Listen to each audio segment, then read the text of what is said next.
Hello and welcome to my channel, and today we are filming my October TBR. I am filming this very early for a couple of reasons. It's not even halfway through the month yet, but one, I want to have time to edit it, which I've been really bad about doing this year, and two, because I am so excited to figure out what I'm going to be reading in October. I am so ready for spooky season. I am so ready for fall. I had to film it and figure out what I was reading, even if I can't start it right now. So I literally pulled off all of, or most of, there are still some on my shelf that I see that I probably could have pulled, but I pulled most of my spooky reads off of my shelf, as well as books that just generally remind me of fall or give me fall vibes. And this is what I'm going to be picking from. I'm not necessarily going to read this entire stack, but we're going to be using my TBR jar prompts to figure out exactly what I'm reading. And just like always, or just like I have in the previous month, I'll be picking 8 prompts from here, as well as the 2 from my usual jars to figure out what I'll be reading, and every 5 books that I read off of here will count towards my bingo board that I do for my wrap-up, which I also have to film for August. So as usual, let's start out with my series jar. This one most likely won't be spooky because of course I want it to be spooky. Let's see what we're... Okay, definitely not spooky, but we're going to be continuing on with the Anne of Green Gables series, which actually is a pretty good thing for me because it is on my cursed books list, meaning I've already started it for the year, and it's a series that I want to continue on and do want to read, just ideally not in this month. I am really excited to continue on with this series. I do love Anne as a character. If you don't know what this is about, this is a children's classic following Anne Shirley, who is a pretty odd child for the times. She's constantly getting into trouble, and this book continues on where she's a little more grown up, and she's trying to help the community a little bit more, but of course, in typical Anne fashion, things don't always turn out the way she wanted them to. I do love this series. This is probably one of my favorite cozy middle grade series. I've only read the first book, but getting about not even a quarter of the way through the second book, I was really enjoying it. I think I just put it down because I was hitting a big reading slump. So it looks like this is what we're continuing with. And then of course the reread jar, which probably also isn't going to be spooky. It is spooky. Okay. So this is Imaginary Corpse. Hold on, let me go get it. Okay, this is Imaginary Corpse. This is a book that I got because I heard about it from somebody on BookTube. I think it was Ashley from Frolic Through Fiction. And she got this, it was like a book box where you got like a select few choices of really underhyped books, and this was one that she got, and it's basically it's Toy Story meets Sin City, where you follow a triceratops dinosaur, little stuffed triceratops dinosaur who's a detective, and some of his friends start to go missing, and he's trying to figure out what happened to them and what exactly is going on, and we follow his story. We learn about his past, and I really enjoyed this when I first read it. This is one that I wasn't sure if I was ever going to reread, just because I didn't know if I liked it a lot when I read it, but I didn't necessarily love it. So I'm gonna give it another shot. See if I enjoy it more the second time reading it, and if not, it might have to come off of my shelf. But I did really enjoy this when I read it at first. Alright, and now let's pull the prompts.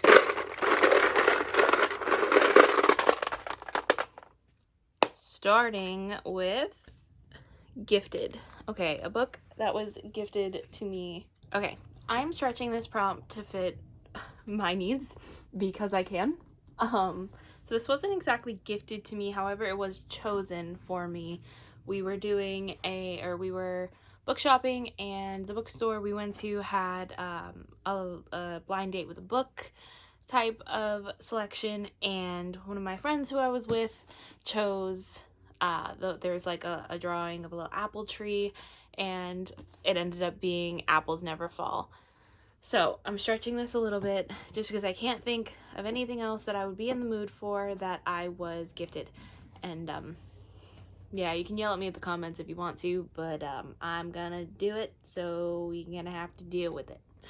This one I don't really know what it's about. I wanted to read Leanne Moriarty's books for quite a while.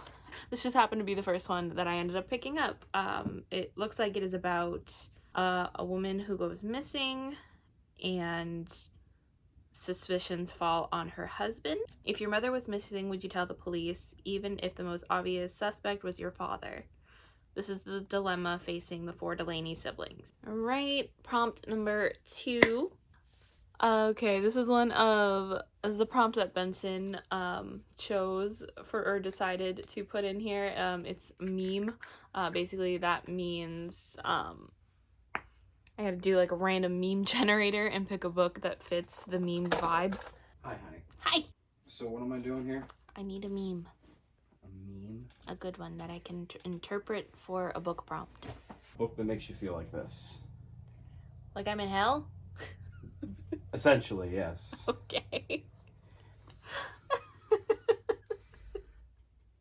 A book that makes you feel like this. Whether it's like, and everything is fine, or this book sucks, but I'm reading it anyways type of thing. Like, yeah. Interesting. Have fun. Okay.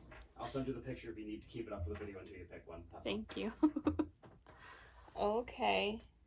I could go for a book that literally takes place in hell, or I could go for a book that I've heard some not great things about, but it did read the Goodreads horror category last year, but a lot of people didn't like it and didn't think it deserved to be in that category.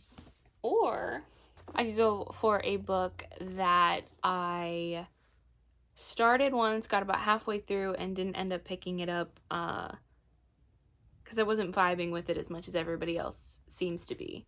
I think I'm gonna go with this one.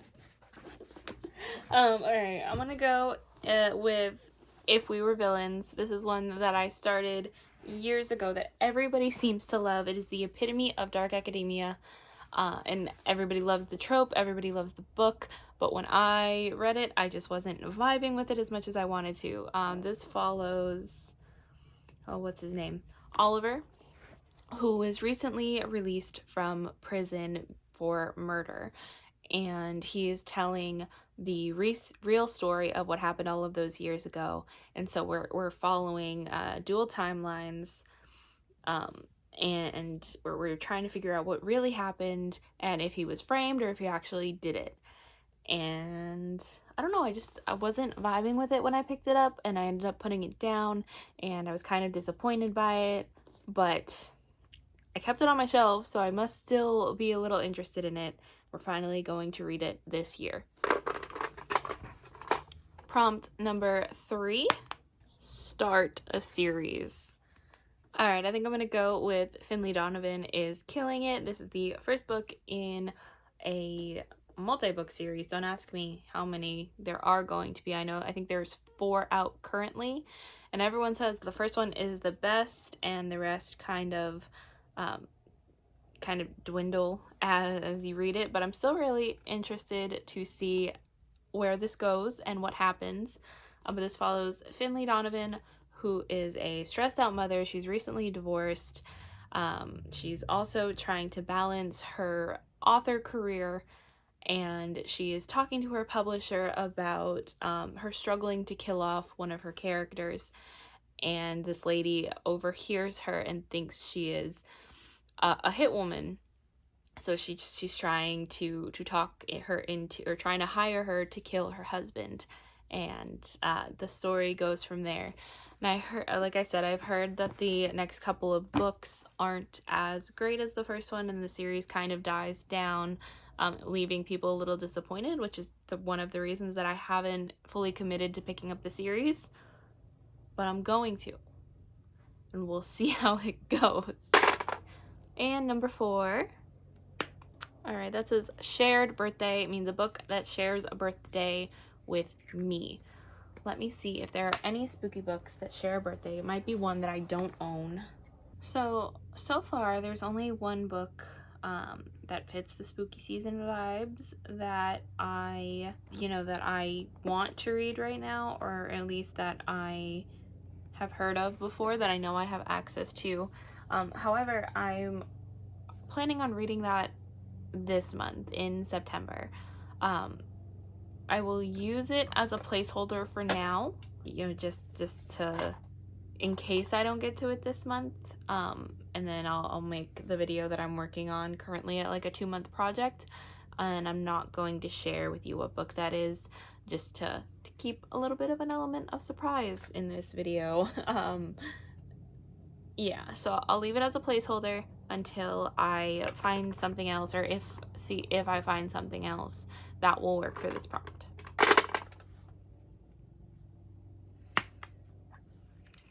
And prompt number 5, a second chance book. I definitely could have used If We Were Villains for this prompt.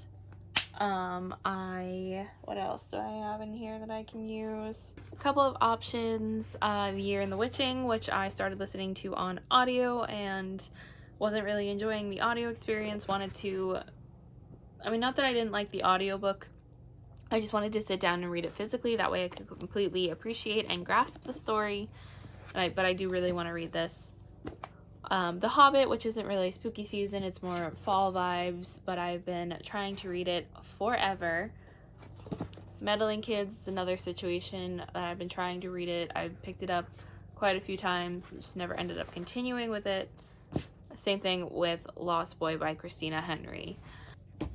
I think I'm gonna go with A Year in the Witching. This has been on my shelf forever. I've been wanting to pick it up during spooky season, I think the last 2 years, and I keep not gravitating towards it, but it's gonna happen this year. We're going to read it, and I'm going to love it. 6 is a mood read. Okay, so literally I could pick any of these books for that. Now, with a mood read, it means I don't have to pick it right now. I can pick it when I'm in the moment, when I'm in the mood for it. But I'm gonna pick it now because I know exactly what I want to read. For mood read, I'm going to pick Notes on an Execution. This is one that I have been looking for in bookstores forever. I know I could have just ordered it online, but I like the bookstore shopping experience. This follows, we're following a serial killer who is on death row, and we are reading from the perspective of 3 women in his life. I think a mother, a sister, and a homicide detective. And I've been so intrigued by this from the minute I've heard about it, and I finally found it in a used bookstore, and I picked it up immediately, and I'm so excited. I just haven't had the time or opportunity to pick it up and read it yet because I've been so busy reading everything else, but we're gonna read it this month. I'm so excited, and I'm so glad I got it on this TBR. Second to last prompt, number 7, a manga or graphic novel. Do I have anything spooky? Okay, so I think I'm gonna use this opportunity to finally finish off The Witcher Omnibus Edition. This is a collection of graphic novels set in the Witcher world.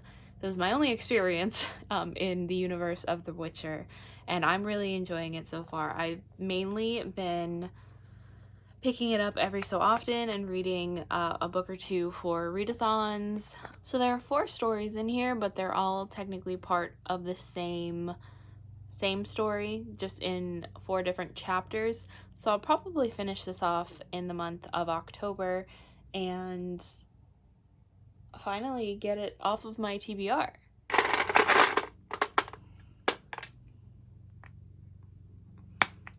Binge. Basically what this prompt means is I'm gonna take a series and binge read that series. Okay, I think I know what I'm gonna do. Okay, what I was going to do was reread the first 2 books in the Stalking Jack the Ripper series and then continue on in the 3rd and the 4th, but I don't own the 4th, so I would have to purchase the 4th. However, I also remembered there's another series that I started listening to the audiobook of, and I believe all of the books are on Scribd. So, if I am not in the mood to commit to finishing the Stalking Jack the Ripper series, what I'm going to do is pick up the John Cleaver series. The first book being I'm Not a Serial Killer, which I really enjoyed. Benson gave it to me for my birthday one year, and I read it and I liked it, just not enough to keep it on my shelf, and I figured, like, I listened to it on audiobook. I really liked the audiobook, so was just going to continue and finish the series on audio. So, I think I can get through that entire 5-book series listening to it on audiobook, because they're pretty short books, and if I can do that, then I knock out 2 birds with 1 stone. I binge read a series, I don't have to buy any books, and I get a series off of my TBR. So I think that's exactly what I'm going to do. So these are the books that I am planning on reading in October for spooky season, plus the John Cleaver series, as well as whatever I end up picking for shared birthday. And yeah, I'm really excited for this month. I'm excited for spooky season in general, to do all the spooky fall things. I'm also starting a new job, and while that usually means I would have less time to do things, it actually means I'm going to end up having more, because I will no longer be working retail. And so this season is going to be full of new and exciting adventures, and I can't wait to share them all with you. Thank you so much for dealing with the chaos of this video. If you liked it, be sure to hit that like button and subscribe if you want to see more from me, as well as Benson, who's a frequent member on this channel. I will leave all of his links down in the description box below, as well as links to my social media if you want to get any more updates from me, even though I never post. But until next time, have a good one. Alright, so I'm adding this in after I've already filmed the video, and I did a little bit more research for the birthday prompt. However, there aren't a lot of books that were published on my birthday. My birthday is June 29th, and apparently the books don't want to be published that day. But like I said, I did find that one book that I hopefully will be finished with by the time October hits, and I don't want to push back the video that I'm reading it for any farther than I have to, so I don't want to give that the slot. And then researching more, there aren't a lot of books that I'm interested in that were released on my birthday, and I don't want to force myself to read a book that I'm not interested in or really don't want to read right this minute, just for the sake of a prompt. I think what I'm going to do further, like going forward, if I pull this prompt again, is maybe just open up to the birth week or the birth month, and just make it any book that's published in June. That way it fits my shelves a little bit more, because the point of doing this is to read books that are on my shelf and you know, push me in the direction of books that have been on my shelves for such a long time, and books that I never get around to otherwise. So there is a book that I own that it wasn't published on my birthday, but it was published the day after my birthday, and I've been wanting to read it for quite a while, and that's Mexican Gothic. So this was published on June 30th instead of June 29th. You know, it's one day off. I think that's okay, and it fits the whole Halloween spooky vibe that we're going for this month.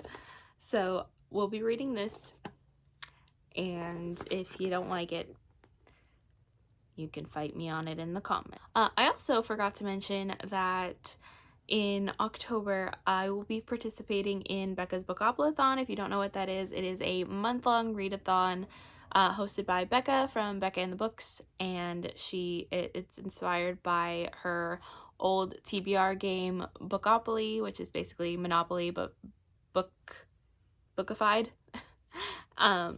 And I'll be doing the roll as you go version and trying to fit as many of these in with those prompts as I can, and I might vlog it. but I haven't decided yet. Okay, that is all from me.